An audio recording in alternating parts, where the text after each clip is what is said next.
কথাটা বলবো অজুহাত বাদেই। কারণ বদর প্রান্তের যুদ্ধের ঘটনার পরে দয়াল নবী রাসূল পাক সাল্লাল্লাহু আলাইহি ওয়াসাল্লামের কাছে বহু সাহাবা এসে বিভিন্ন ধরনের অজুহাত দিয়ে আরজ করেছিল। দয়াল নবী রাসূল পাক সাল্লাল্লাহু আলাইহি ওয়াসাল্লাম 80 জনের জন্য দোয়া করেছিলেন হাত তুলে। 3 জন ব্যক্তি সদা সর্বদা মানে টাটকা কথা, আমি যেরকম বললাম যে দিতে পারবো না, এরকম সত্য কথা, তারা কোনো অজুহাত দেখায়নি। তারা এসে দয়াল নবীজির কাছে বলেছেন, তাদের জন্য দয়াল নবীজি দোয়া করেছেন, তাদেরকে থামতে বলেছেন, এমনকি তাদেরকে শর্ত দিয়েছেন তোমরা সবার থেকে এড়িয়ে চলো। এক কথায় আমরা যে মানে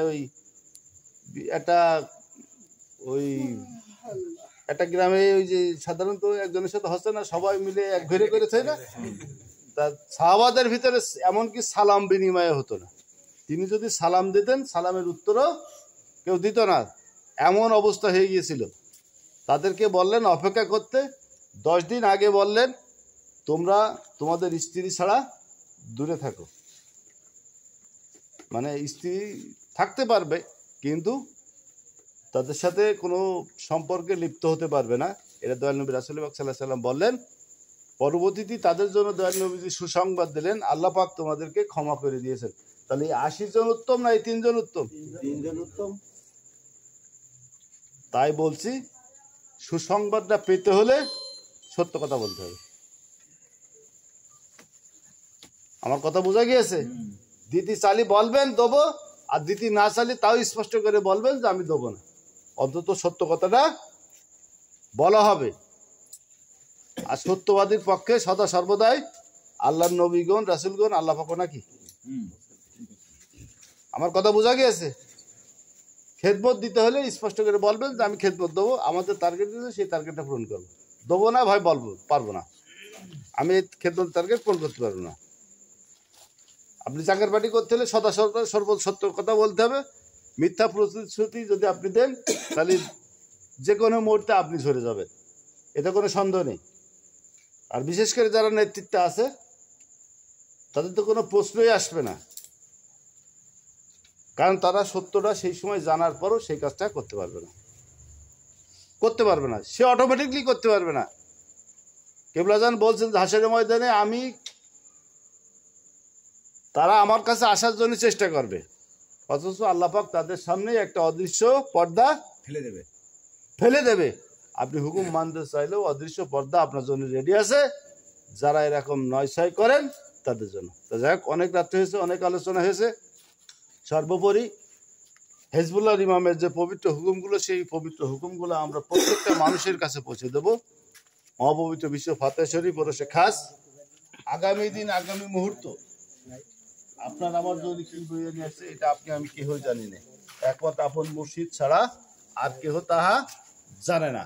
তাহলে আপন মুর্শিদের হুকুমের ভিতরে যদি থাকতে পারি তাহলে অবশ্যই তা থেকে আমরা পরিত্রাণ পাওয়া সম্ভব হবে। আর যদি সেটা না করতে পারি, না থাকতে পারে, তাহলে কি আমাদের জন্য? কারণ সূর্যের আলো নিভে যে অন্ধকার শুরু হয়েছে নাকি, এই অন্ধকারের পরে বা এক কথায় এই রাতের পরে দিন আসবে না আসবে না?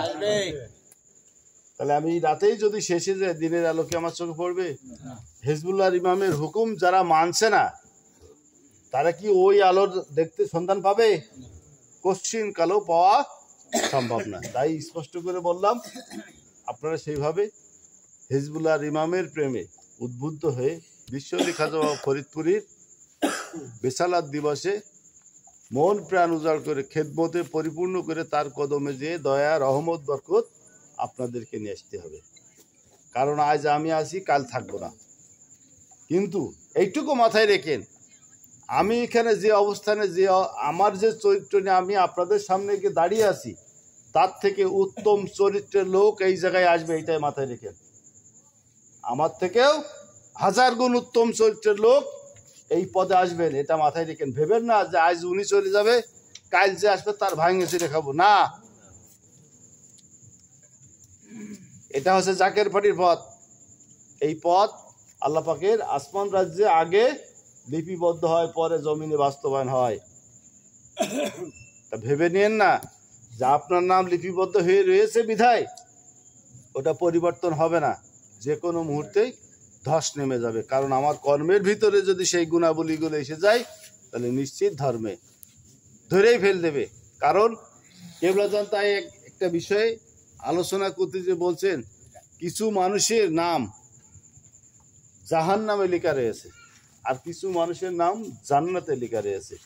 অথচ দেখা যায় যাদের নাম জান্নাতে লেখা রয়েছে তারা দুনিয়ার বুকে ঈমান হারা হিসেবে চলাফেরা করছেন, আর যাদের নাম জাহান্নামে লেখা রয়েছে তারা দুনিয়ার বুকে মুমিন হিসেবে চলাফেরা করছেন।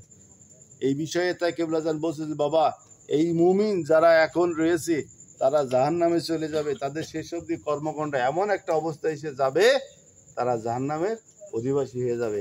আর বাবা যারা মুমিন না, ঈমান নাই, ঈমান হারা অবস্থায় চলাফেরা করছে, তাদের শেষ অবধি তারা খাঁটি মুমিন হিসেবে মারা যাবে।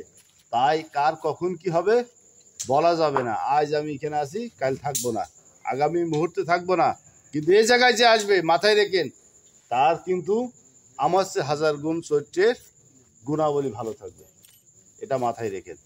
তাই আজ মনে করছেন যে আমি বড়, আমি অনেক কিছু না, আগামী মুহূর্তে আপনার জন্য কি আপনি তাও জানেন না। আর এটা যদি ধরে রাখতে চান, এর থেকে যদি ভালো হতে চান, এর থেকে উন্নতি যদি করতে চান, তাহলে হিজবুল্লাহ ইমামের প্রত্যেকটা হুকুম অক্ষরে অক্ষরে মানতে হবে, এর কোনো বিকল্প রাস্তা নেই। যাক, অনেক আলোচনা হয়েছে, অনেক কথাবার্তা হয়েছে। আমার কথা হয়তো অনেকের মনে কষ্ট লাগতে পারে, কষ্ট লাগাটাও স্বাভাবিক। কারণ আমি যদি আমার প্রতিনিধি, আমার ঊর্ধ্বতন কর্তৃপক্ষ, সে আমার প্রতিনিধি না, আমার প্রতিনিধি বেইজ্জতি হওয়াতে যদি আমি আনন্দ পাই, তাহলে আমার জন্য এসছে বড় বিপদ। ইতরের হাতে বেঈমানি মানে মার খেতে হবে, এতে কোনো সন্দেহ নেই, বা অপমানিত হতে হবে, এতে কোনো সন্দেহ নেই। তাই বলছে, গ্রাম্য ভাষায় একটা কথা বলে, বাপের মারলে ধামাতে আমার কিছু করে না, এমনটা যেন আপনাদের না হয়। আজ আমার জেলা সভাপতির কাছে খেদমত গ্রহণ করলে না, অন্যান্য কিছু কিছু জেলা সভাপতিদের কাছ থেকে খেদমত গ্রহণ করেছে, তাহলে নিশ্চয় তারা সুফলগামী তো নাকি? আমরা তো বিপদের ভিতরে নিমজ্জিত রয়েছি না? তাহলে বিপদ থেকে পরিত্রাণের উপায় কি? খেদমত পরিপূর্ণ করতে হবে। যে সময়টা দিয়েছে এর ভিতরে খেদমত পরিপূর্ণ করতে হবে। তাহলে সেই খেদমতকে আমরা পরিপূর্ণ করব না করবো না? আমাদেরকে খেদমত পরিপূর্ণ করতে হবে। আর সেটা যদি করতে পারি, তার ইজ্জত, তার সম্মান আমরা যদি অক্ষুণ্ণ রাখতে চাই, তাহলে আমাদেরকে করতে হবে। আর আমরা যদি মনে করি যে তার হাতের ভিতরে আমার হাত নেই, তার ওয়াদার ভিতরে আমার ওয়াদা নেই, হিজবুল্লাহ ইমামের হুকুমের ভিতরে আমার জন্য কোনো কল্যাণ, রহমত, বরকত নিহিত নেই, তাহলে দরকার নেই, আপনি সরে যেতে পারেন স্বেচ্ছায়। আপনাকে কেউ জবাবদিহিতা করবে না। আপনার যদি মনে হয় হিজবুল্লাহ ইমামের হুকুম ভালো লাগছে না, যার হুকুম ভালো লাগছে আপনি সেখানে চলে যান, দরকার নেই। আর যদি হিজবুল্লাহ ইমামের হুকুম মানতে চান, তাহলে হুকুমটাই পরিপূর্ণভাবে মানে, এটা হচ্ছে আমার কথা। তাই আমরা সবাই মিলে চেষ্টা করব বিশ্বলির খাতিরে, তার জেসমানি আওলাদের খাতিরে, তার যে পবিত্র হুকুমগুলো আমরা যেন সবাই প্রত্যেকটা অক্ষরে অক্ষরে বাস্তবায়ন করতে পারি, হুকুমগুলো যেমন পৌঁছাতে পারি, এই হুকুমগুলো যেন আমরা সবাই মানতে পারি, সেই দয়ায় হিজবুল্লাহ ইমামের কদম মোবারকে চেয়ে আমি আমার আলোচনা এখানে শেষ করছি। সকলের প্রতি আমার আন্তরিক সালাম। আসসালামু আলাইকুম ওয়া রাহমাতুল্লাহি ওয়া বারাকাতুহু। ধন্যবাদ। আজকের মিশন অল্প সময়ের মাধ্যম দিয়ে অত্যন্ত মূল্যবান আলোচনা আমাদের মাঝে রেখেছেন। এ পর্যায়ে আলোচনা সমাপনী বক্তব্য রাখবেন আজকের মিশনের সংগ্রামী সভাপতি জনাব জালালউদ্দিন সমাপনী বক্তব্য দেওয়ার জন্য আমি একটা আহ্বান করছি।